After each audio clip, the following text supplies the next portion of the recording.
छत्रपति शिवाजी महाराज की जय। लोक नेते तुम आगे बढ़ो, हम तुम्हारे साथ।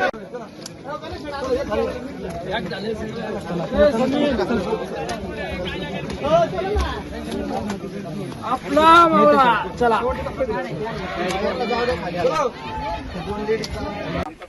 जर साहेब जर आपल्या महाराष्ट्रात जन्माला लागते तर आपल्या तालुक्याला यूपी बिहार मध्ये जाऊन कामाला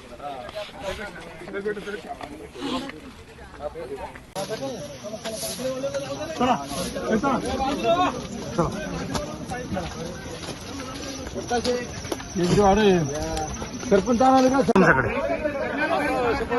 येतोय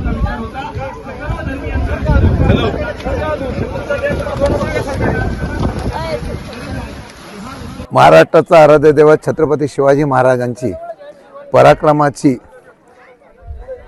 या ठिकाणी महती सांगणारा हा तिकोना किल्ला आज निलेश लंके आणि मावळा संघटनेच्या वतीने आपला मावळा संघटनेच्या वतीने आज ही गड किल्ला संवर्धन मोहीम हाती घेण्यात आलेली आहे। मी जयंत पाटील असतील, लंकेसाहेब असतील आणि असंख्य मावळे या ठिकाणी या गड किल्ल्याच्या संवर्धनासाठी सहभागी झालेले आहेत।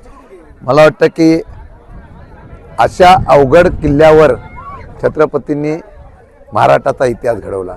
सातत्याने संघर्ष, युद्ध, लढाई हार न पत्करता जिद्दीने महाराष्ट्राचा झेंडा हा स्वराज्याचा दिल्लीपर्यंत नेला। ही प्रेरणा देणारी भूमी आहे।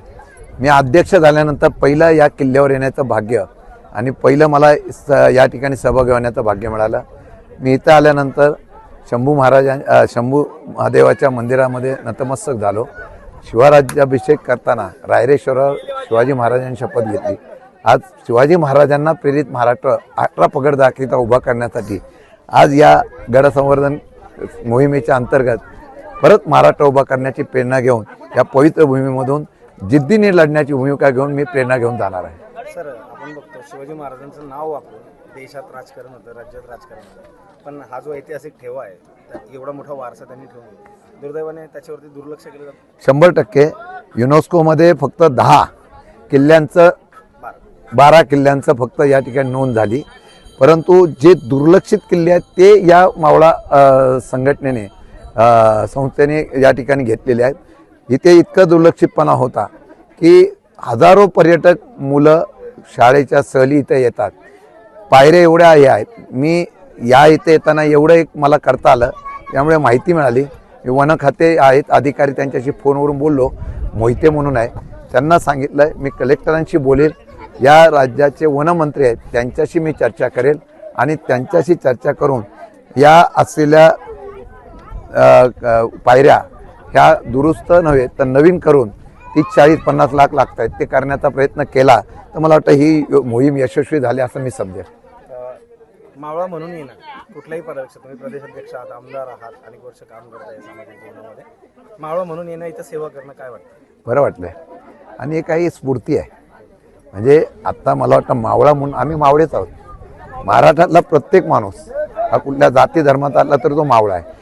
आता या मावळा याच्या प्रतिष्ठानच्या या कार्यक्रमामध्ये असंख्य मुस्लिम तरुण सुद्धा आहेत, वेगवेगळ्या जाती धर्मातले तरुण आहेत, त्यांनी जात धर्म बघितलं नाही पण प्रेरणा छत्रपतींची घेतलेली आहे। मला वाटतं मावळा म्हणून आलेल्याचा एक मला सार्थ अभिमान, थोडंसं या ठिकाणी मी योगदान देऊ शकलो त्याचा अभिमान किंवा मला कर्तव्य केल्याची जाणीव कायम राहील।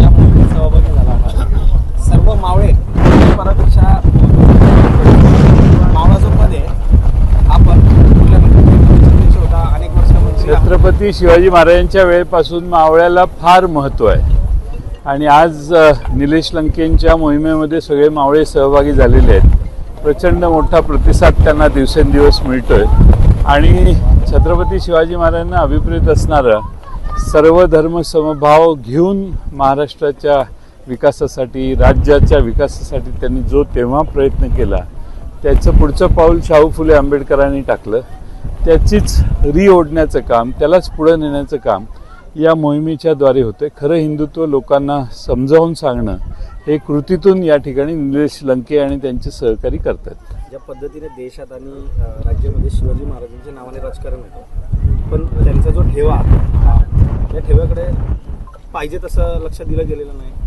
आत्तापर्यंत लक्ष दिलं गेलेलं नव्हतं. युनेस्कोने 12 किल्ले या युनेस्कोच्या याच्यात जाहीर हेरिटेज म्हणून जाहीर केले. आता अपेक्षा आहे की तिथं खरंच संवर्धन होईल. फक्त प्रश्न असा असतो की युनेस्कोमध्ये आल्यानंतर की त्या किल्ल्यांवरचा दगड इकडचा इकडे करणं हे शक्य होणार नाही. आहे तेच किल्ले टिकवण्यासाठी तुम्हाला जे काय असेल ते मदत होऊ शकते किंवा व्यवस्था होऊ शकते.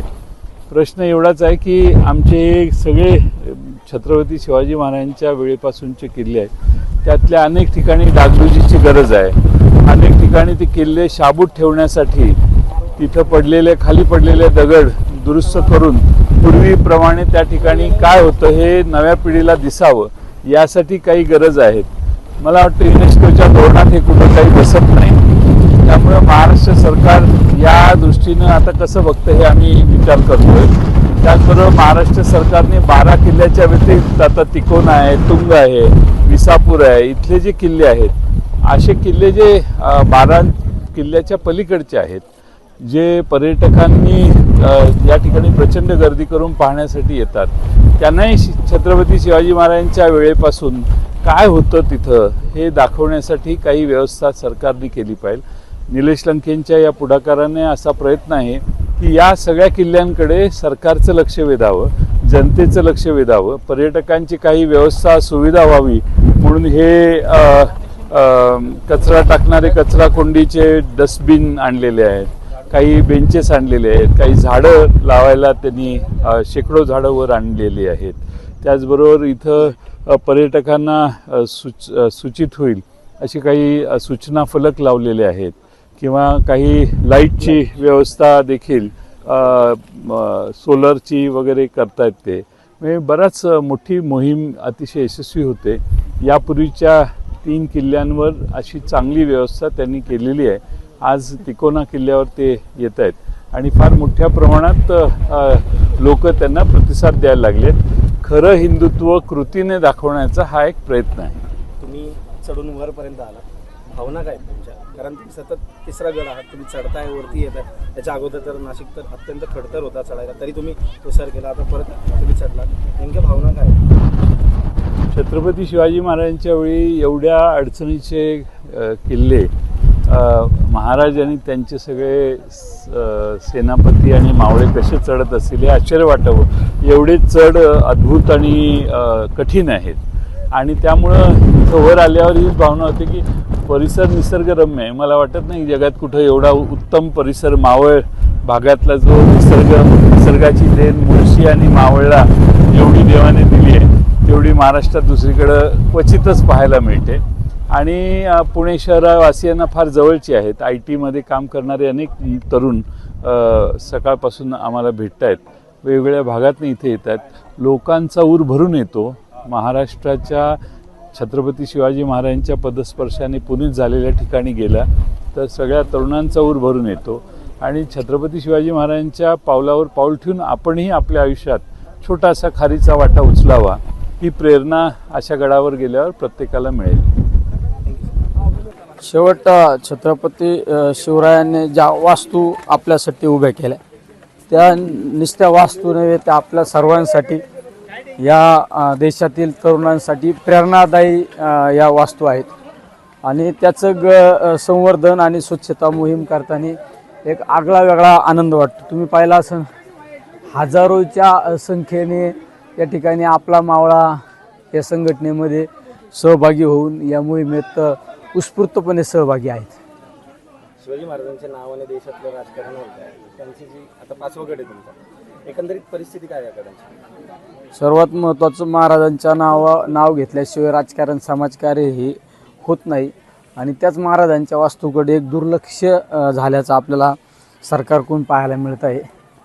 शेवट आपण टीका टिप्पणी करण्यापेक्षा आपण एक थिंगी म्हणून काम केलं पाहिजे. शेवट आपण नुसते विरोधकाची भूमिका बजावून सरकारने हे केलं पाहिजे, ते केलं पाहिजे ही मांडणी करत असताना आपण सुद्धा आपलं कर्तव्य पार पाडलं पाहिजे. ह्या भूमिकेतून आम्ही या ठिकाणी ही मोहीम सुरू केलेली आहे आणि त्याचा आजचा हा 5वा गड आहे. तुमचं मोहिमेचं स्वरूप काय असतं नेमका?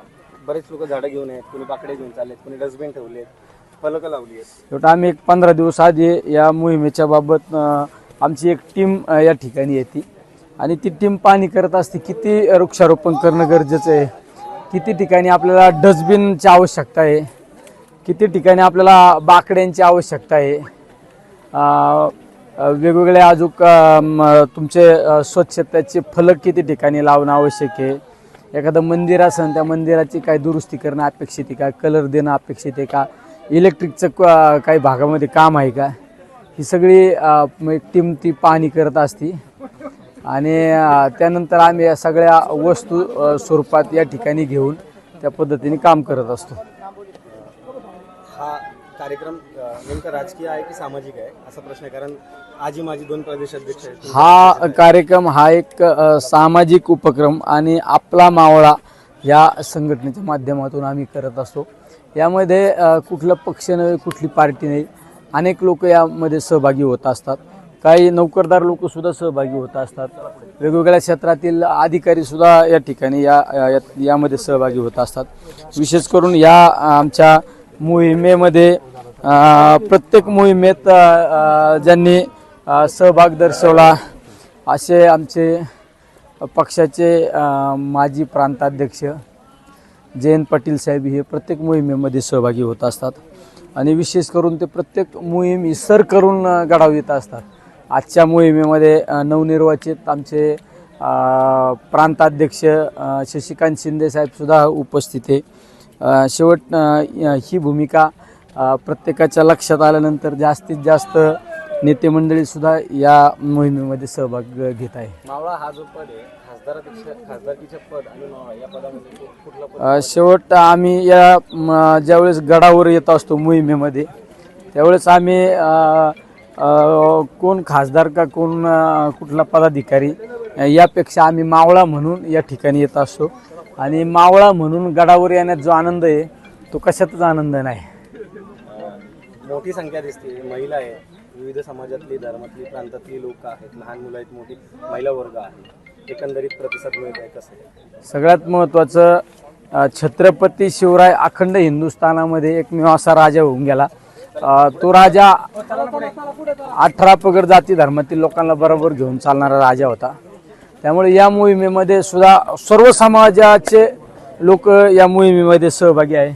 विशेष करून आमच्या मुस्लिम समाजाचे बांधव सुद्धा आमचे या मोहिमेमध्ये उत्स्फूर्त सहभाग आहे. म्हणजे 100 ते 200 मुस्लिम तरुण कार्यकर्ते या मोहिमेमध्ये उपस्थित आहे.